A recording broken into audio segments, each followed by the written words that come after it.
Hey guys, what's going on? Sifa Greg here with the Authentic Shaolin Kung Fu School, and today on Mythbusters, we're going to be going over the back thrust kick. Let's check it out.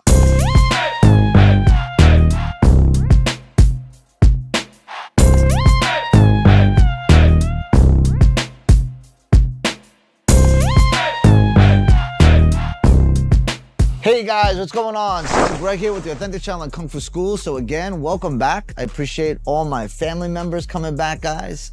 I appreciate you coming here every week and checking out our videos. I can't say thank you enough to all the watchers out there. So guys, thank you so much. Today on Mythbusters, we're going to be going over the back thrust kick. Is it viable? Does it work? And the answer obviously is yes. We see it a lot. We see it in the cage. We see it in continuous fighting on tournaments. We see it in sanda. We see it all over the place. The back thrust kick is a very viable kick. Now, the good thing about today for Ryan is that I'm not going to be throwing him to the floor too much and locking him up, because once you throw the back thrust kick for the most part, you can use it as a stopping kick. Now, the side kick and a back thrust kick are very, very similar. And my students always ask all the time, and this is from my system, not necessarily anybody else's, right? But for our system, when we're going through these drills, when I throw a side kick, it's because my opponent's here, and I throw a side kick to my opponent because he's on the side of me. A back thrust kick is because my opponent is coming in and I'm throwing it behind me. So the difference between a back thrust kick and a side kick are not really different. It's just a matter of where your opponent is when you're doing this. So, so we're gonna start off. So say my opponent throws the 1-2 and he slides in to throw the 1-2. So my side kick at this point, or my back thrust kick from my front leg, is not gonna work too well because he's already committed, he's already in, and I can chamber it and get it in, but is it really gonna be a viable motion? So if I'm in guard sets and my opponent comes in and I can now step back to throw that back thrust kick. See, nice and gentle. Nobody gets hurt. So again, as he comes in, I'm here. So as I see it, I step off center, and I step off that center line. And what I want to do is I want to come in, step off center, and then aim, and then aim in. I want to be able to get that distance. I don't want to just do this, and from this position, throw the kick, because if he's not going to be there, if he slides back just a little bit, I miss the kick completely. But if I slide, when I'm here, you guys see the slide, when I slide in and throw that back thrust kick, you can get a lot of power from it. So again, it's here, and what I'm gonna do is I'm gonna turn and I'm gonna slide. I'm not hopping, I'm sliding. So it's here, and I'm gonna slide into that attack. As I slide in, I throw that back thrust. If I drop it here, I can take that ankle out. If I drop it here, I can continue. If I drop it on the opposite side, I can come in here and finish out with that overhand left.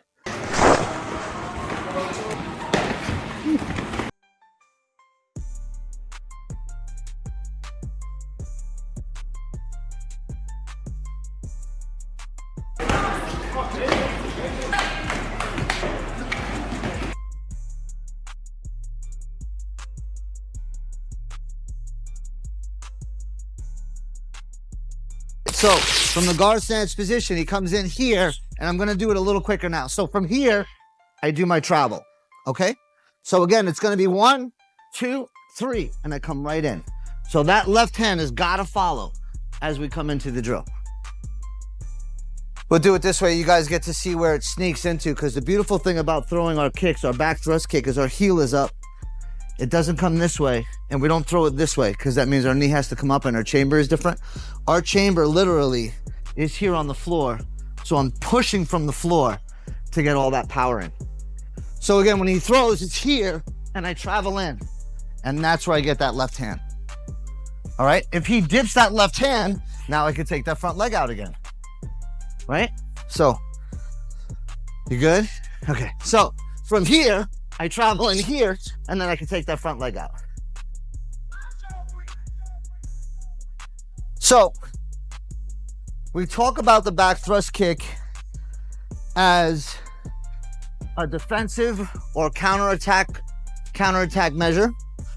We can also use the spinning back thrust kick as an assertive technique. So the assertive technique, so I'm coming in and he's gonna block that drill. So I'm gonna come in this way and throw. So I'm gonna go overhand and then come underneath to the back. So it's gonna be 1, turn, 2. One more time. It's 1, turn, 2. Now, if you notice, what am I doing with my left hand? 1, he blocked it. So I'm gonna go here. So he goes to think that the next drill is gonna be on this side.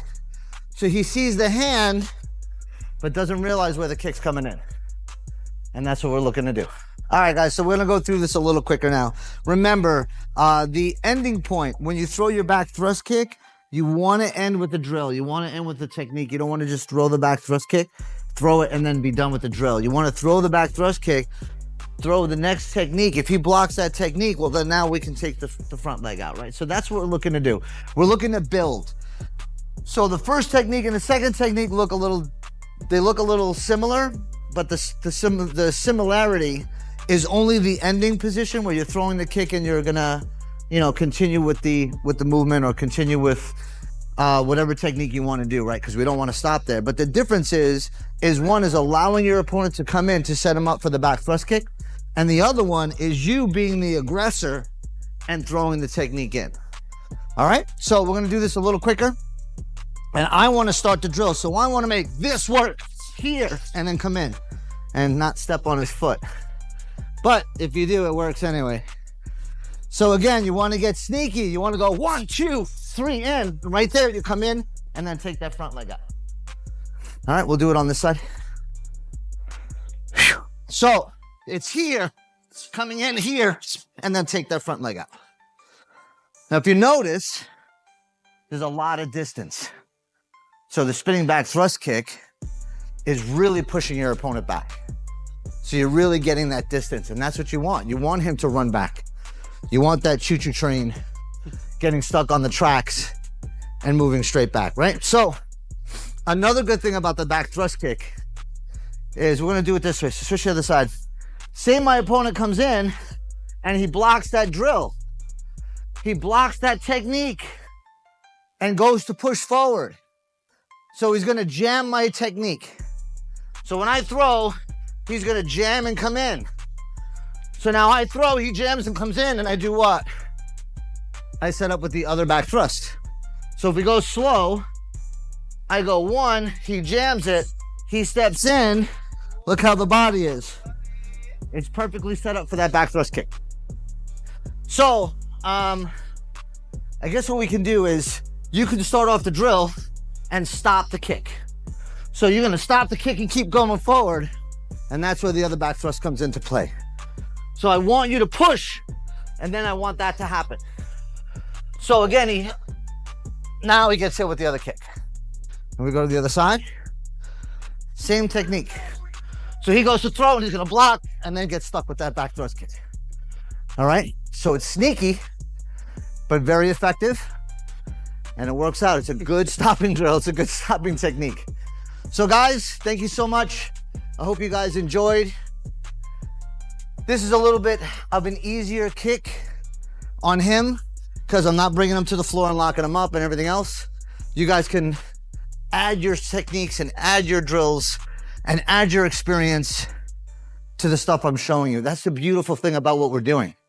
Our styles are more similar than they are different. And as long as you're practicing your drills, practicing your techniques, believing in your style, and fighting with it constantly, you will get better, because pressure testing all of your techniques is what's going to make you a better fighter. Learning a technique is great, but experiencing the technique and working the technique in a fighting environment where you have pressure testing all the time, where the mind's working, people are sweating, people are moving not the way they're supposed to be moving, right? There's no right or wrong way to move. People are very different. And because of that, we have to adapt on the fly. In order to learn how to adapt on the fly, you have to be able to be in it all the time. So guys, thank you so much. I really appreciate it. Remember to share, like, subscribe. Every time we make a video, you guys get the new video. We do have the new Patreon, so definitely check out the Patreon down below. It'll send you to the Patreon page. We have supporting levels. We have levels where you actually get information, where you can get a one-on-one Zoom with me once a month. It's a lot of good stuff, guys. So definitely check it out. Please support. Don't just watch the videos, but follow and share.